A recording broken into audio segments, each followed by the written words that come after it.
What if waking up at 4:30 in the morning didn't feel like punishment? Imagine opening your eyes before sunrise and actually feeling awake. No dragging yourself to the coffee maker. No hitting snooze 3 times. No spending the first hour of the day wondering why you ever thought becoming an early riser was a good idea. Most people believe getting up at 4:30 a.m. requires superhuman discipline, but that's not really true. The biggest mistake people make is trying to wake up earlier without teaching their body when it should feel sleepy and when it should feel alert. And that's exactly what we're going to fix today. By the end of this video, you'll know how to train your body to wake up at 4:30 a.m. naturally, with more energy and much less struggle. Stop focusing only on sleep hours. When people decide to wake up earlier, they usually ask one question: how many hours do I need? But there's another question that's just as important. Is my body expecting to be awake at that time? Our bodies operate on an internal clock called a circadian rhythm. Think of it as a built-in schedule that controls when you feel sleepy, when your energy rises, and when your mind is at its sharpest. If you've been waking up at 7 a.m. for years, suddenly forcing yourself to get up at 4:30 is like asking your body to switch time zones overnight. It rarely works. That's why some people can sleep 8 hours and still feel exhausted. Meanwhile, others sleep slightly less and wake up feeling refreshed. Consistency matters. Going to bed at 9:30 one night and midnight the next sends mixed signals to your brain. A regular bedtime and wake-up time help your body predict when sleep is coming and when it's time to become alert. Don't jump straight to 4:30 a.m. Here's where many people fail. They decide that tomorrow is the day. They set an alarm for 4:30 a.m. They survive one miserable morning, maybe two. By the weekend, they're sleeping until 10, and the experiment is over. Instead, move slowly. Shift your wake-up time by about 15 minutes each day. If you currently wake up at 7 a.m., try 6:45 tomorrow, then 6:30, then 6:15. It may seem slow, but your body adjusts surprisingly well when changes are gradual. Small steps create habits that actually last. Think about learning to run. You wouldn't start with a marathon. You'd build endurance little by little. Your sleep schedule works the same way.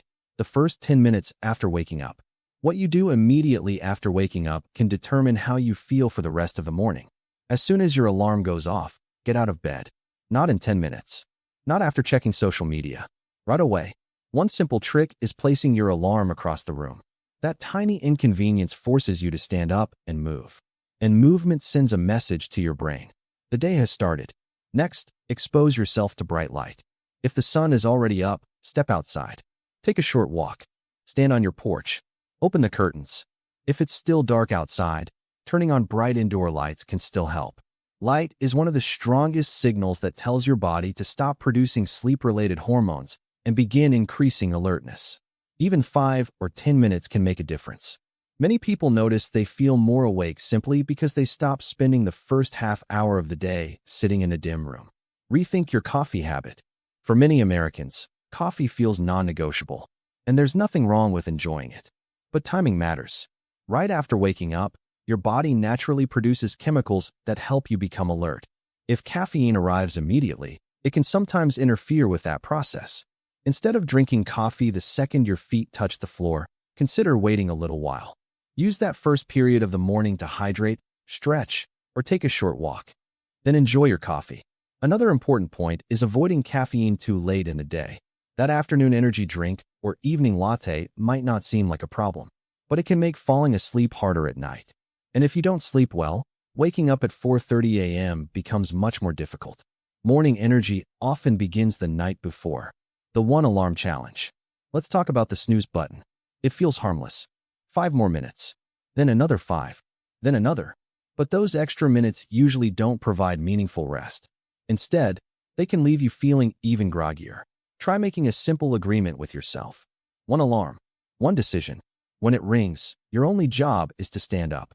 You don't need to feel motivated. You don't need to feel excited. You just need to move. Some mornings will still feel hard. That's normal. Even people who have been waking up early for years occasionally want to stay under the blankets. The difference is that they don't negotiate with themselves. The alarm rings.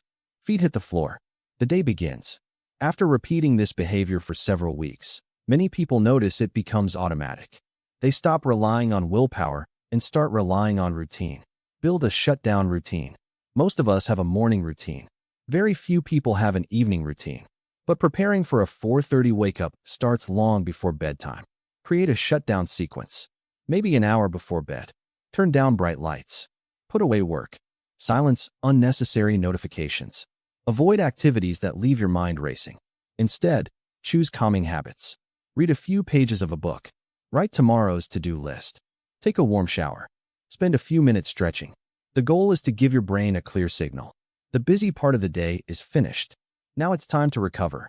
Your bedroom matters too. A cooler, darker, and quieter space generally supports better sleep. Sometimes improving sleep quality isn't about buying expensive gadgets. It's simply about creating an environment where your body can relax. Expect an adjustment period. Here's something people rarely mention. The first week might not feel amazing. You may wake up feeling a little sluggish.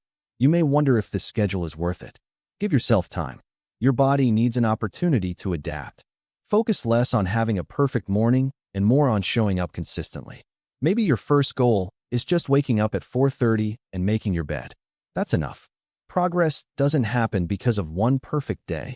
It happens because of many ordinary days repeated over and over again. Conclusion: waking up at 4:30 a.m. without feeling tired isn't about becoming someone else. It's about teaching your body a new rhythm. Go to bed consistently. Adjust your schedule gradually. Get light into your eyes early. Use caffeine wisely. Skip the snooze button. And create evenings that prepare you for better mornings. Because the people who enjoy early mornings aren't necessarily born that way. Most of them simply learned how to work with their biology instead of fighting against it.